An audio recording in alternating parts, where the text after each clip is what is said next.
தலைப்பு ஜெயஸ்ரீ அம்மாவே.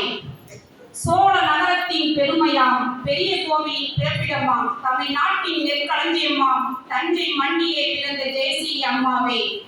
சார்ஜ் ஜெயஸ்ரீ இருவருக்கும் அருமை மாளாக பிறந்த அழகான பூவே. அமைதியின் சிகரமாக, அன்பின் அடையாளமாக, இந்தி பேசுவதில் வல்லவராக, பணத்தை வசூலிக்கும் கணக்காளியாக, பொறுமையின் சின்னமாக இருக்கும் எங்கள் தாயே. நாட்டு பற்றால் ராணுவ வீரரை மணந்ததோடு இரு குழந்தைகளை பொறுப்பாக வளர்த்து பெரிய பதவியை பெறச் செய்த இந்திய ஆசிரியரே, பணி நிறைவு விழாவில் ஓய்வெடுக்க சொல்கிறோம் என்று எண்ணாதீர்கள். 3 பேர குழந்தைகளை ஓடி ஓடி பிடிக்கவே உங்களுக்கு நேரம் பத்தாத அம்மாவே. வாழ்த்த வயதில்லை, வணங்கி மயிலில்லை, பொன்னியின் செல்வி 5ஆம் மகேந்திரன். நன்றி, வணக்கம்.